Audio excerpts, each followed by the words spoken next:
So the Alfa is off to metal work.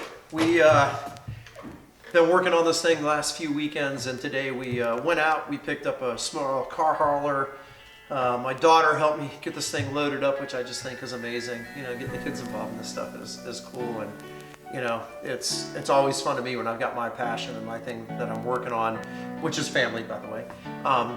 But when I'm doing the car shit, that they get a little bit involved. So we picked up a car hauler, got this thing loaded up, and then we took it over to the shop where Brian, Cameron, and Anthony were, and we got the car dropped off, did a little bit of walk around their shop, and I think you're gonna find this awesome. So if you like this content, do me a favor, reach down and hit that subscribe button so you can see me put more of this stuff out, and hit that thumbs up like button. Also share this far and wide with your friends. It's a little bit of our story and our journey on cars, and you know, we're glad that you're part of that family and coming along for the ride. So with that, come and take a ride with me, and let's go get this thing out.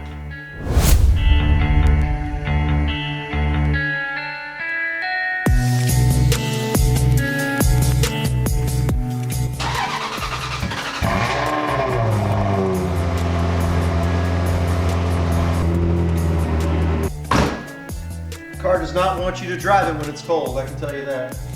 It likes to be warm when it goes. I don't blame you, girl.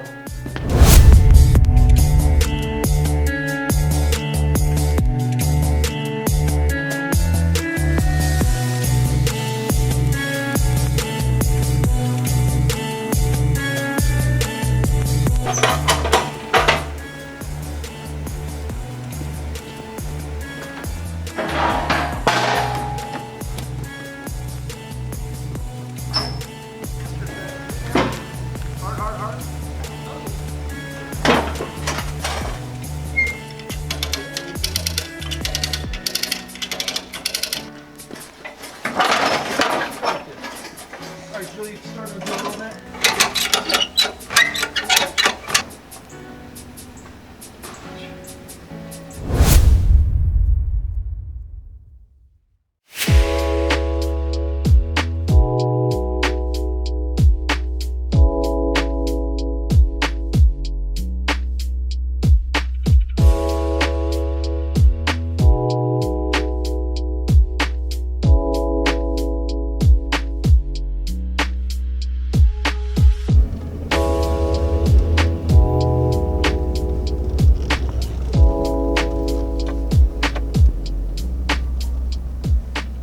What's up, buddy? Doing all right? Yes, sir. How are you? Not too bad. We got this rust bucket over here. Oh man, I like it. Got the engine out. Got the drive axle out. We got some more down there, huh? Oh yeah, that's got to be looked at really good. Yeah, I see that. So that's something we didn't know about. This is something we didn't know about. That's the radiator support bracket. That'll be easy enough. So got that one. But yeah, I tried to hit all that with a wire wheel that I could. And just, you know, I hit it real good with the hammer and everything, figure out what was that, but I saw that down there, that was kind of bad. Okay. How's the other side look? Not as bad. What's going on, dude? How you doing? How are you? Great. See that? Right over by the motor mount. Pretty, right huh? there? Oh, yeah. We'll have to look at that. Wow. Yeah, that's a... You should send the picture to the guy and say rust free, huh? Yeah, free rust. Free rust, yeah. I might have a little Christmas present coming for you. Oh yeah? Yeah, Eastwood, I never saw it. I didn't want to get it. I don't want to put this thing on a rotisserie. No? But Eastwood's got a chassis roller that you can put it on, that you can roll it around. It holds up to 2,000 pounds, like 345 bucks. Nice. And yeah. I think I'm going to buy that and a powder coater. So I'll get over here and drop it off. Sounds good. Wake you up. No. Is that pretty? Yeah, we didn't see all that down there right next to Not the until motor we got mount. the You see engine it? out. We didn't. See that. It's a pretty one.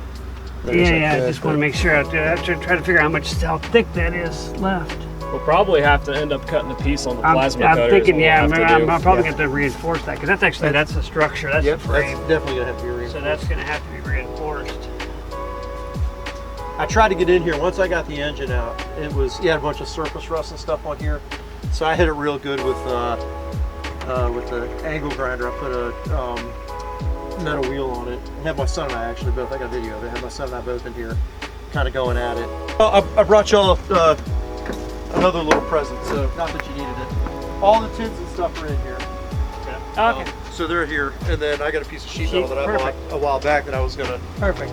attempt to do this with a flux core Harbor Freight welder until, That would have been interesting. y'all called me back and said, hey, we're gonna help you help yourself. The angle arms on the sway bar. Well, So so you know what I'm saying, right? Yeah. So let's do this. Any powder coating and shit, I'll come over here and do. We'll do together on video, and then the powder coating material and stuff because it's not expensive. It's like $250. yeah. So it'll probably just stay over here. If I need to use it, I'll call you. We'll come over here and do it. But then you guys can commercialize that and do whatever. Cool. And then, Yeah.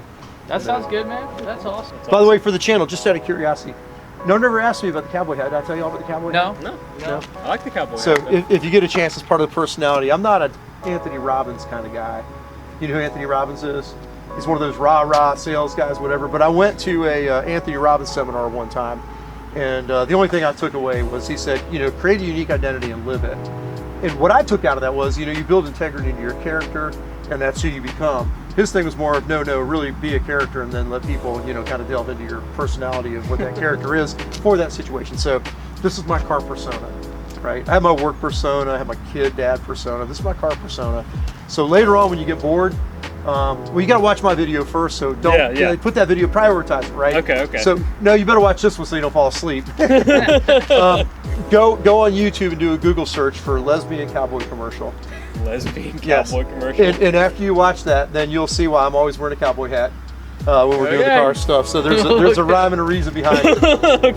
But I would say watch that one first, then you'll be awake and laughing. So that when you watch my video, then you're ready to fall asleep. You don't fall asleep before you watch the lesbian cowboy commercial. Got it. Got it. It's exciting, guys. Yeah. I'm excited to get this going. Oh, we're stoked. So we got all the body stuff. We got it over here, so we get the body stuff going on it. We'll work through everything that we're going to do in here, get the rust out. I've got all the suspension parts. I don't know that you heard, you didn't hear. Eastwood's got I was thinking about a rotisserie on this car, and I'm like, not going that far off, right? That's not the plan on this. But I did see that they've got this, it'll hold up to 2,000 pounds. It's got nice nylon wheels on it, but you basically put the car on it. So I'm thinking we can get over here at some point in time, get some muscle, get all the suspension off of this, right? So because I got to take the lower A arms off, and I've got to bead blast those and either paint them or powder coat them. Yep, So I want to get all that stuff done and all the powder coating and everything done. So it might be easier to do that. There's a wishbone on the DD on, and I want to get that out and get it over to the house at some point in time. And I'm just gonna. A buddy of mine's got one of the low budget part store sandblasters, and I figure I can get everything off of that, sandblast all of that, get it cleaned up, and then it's probably too big to powder coat. So what I'll probably do is powder coat it. And let me tell you how. So, and I want to try this. I watched a video, and a guy for $250 on Amazon got these heat lamps. And no shit, they're heat lamps that fold, and he powder coated a bunch of stuff and literally just put the heat on one side and left it on there for about 4 hours and flipped it around on the other, and it cured out perfect. Really? So I figure I can do that, kind of stage by stage, and I'll try it. We'll see how it works out. That'd be the one thing I do at the house. If that doesn't work, then I'll bead blast it back down, and I've got an enamel paint that I know will work, and I'm just going back with it, back to black. Okay. So we'll do that. So that covers a lot of stuff we have going on here. There's one topic that we got to discuss. What's that? I have no plan for the engine. Okay. So Oh yeah, that didn't work out with that guy that was building the engine. no, let's just say this. Overzealous is a nice way, politically correct way to say somebody's full of shit, right? Yeah. Yeah, so a little bit overzealous. And it could have been a misunderstanding on my part, but I saw some posts out there, and the guy was like, I can build a 350 horsepower, 12 valve Alfa GTV6 3-liter. And when I started talking to him about it, it was probably closer to 25,000.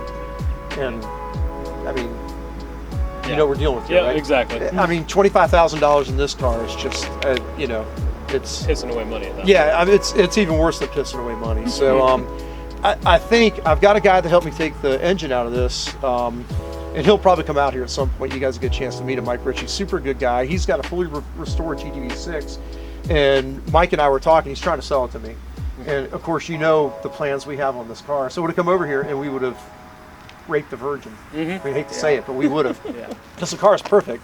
It probably would have been cheaper to do that, by the way, to rape the Virgin. Just looking at it, Yeah. but I think we've got to do some structural reinforcement on whatever we get. I think we have, you know, a better car with this one on the stuff that we're going to do.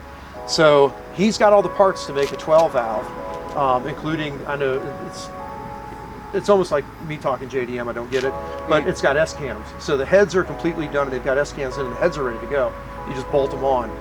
The bottom half of the engine's got to be set up and done. So I'm trying to find somebody that really knows Alfa engines. Yep. Or engines that isn't afraid of an Alfa, Cameron. They're very much so not my forte. The thing is, I'd have to do it at my work, and I don't even know that we have stuff. All our stuff is set up for like big Hemi 481X stuff. I don't know that it could go that small. Well, you want me to put a Hemi in here? You could, yeah. I'll say a Hemi. That'd be better. Either that, or you take one of the Lambo V10s, and that would be different. Fuck that, give it a Lambo V12. Right? Just slice it in half. I think I want to work out something with Mike and try and get that 12 valve from him. And I don't know if you'll see the video, but he called me and said, I'm going to be going by in the area. Cool, I come by, I want to check out your cars. I'm like, yeah, I should check them by. So he came by, pulled out a cigar, drank a little bit of bourbon, and he looks at me and said, we're going to pull this engine out, or we're going to see your bullshit all day. And I'm like, shit, my kind of guy. So we dug in and we got that damn thing out. It took all day, and I'm glad he was there because I forgot. Last time I pulled an engine was, back when I was racing cars. That's been 20 years ago. So it's been a while. So I'm glad he was there to help out. We had fun doing it. Good deal. And you're getting this thing all painted afterwards, right? Yeah. Okay. Because where some of that welding is going to be over there, it'll definitely need some body work. So whenever you get it painted, I'm sure your body work guy will go over that. It won't be a whole lot, but it's just going to need to be blended. Is really what it's going to have to be. I got to find somebody that's willing to repaint the whole car for me. Yeah, Well, sweet. You can just All right, pull it let's up do right it. there and let's get it off this trailer here. Back it up. I'll back it all the way up towards the door for you. Okay. There we go. All right, we're going. Yeah, you're good. All right. We good right about there? Roll my days. Yeah. Watch the door. Gotcha.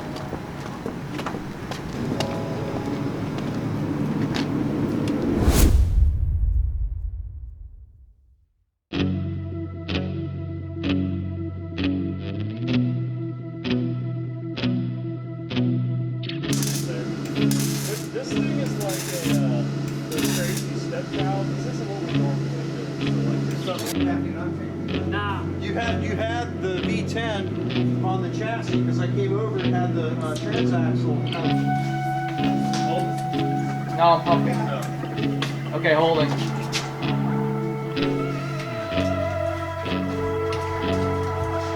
Let me know.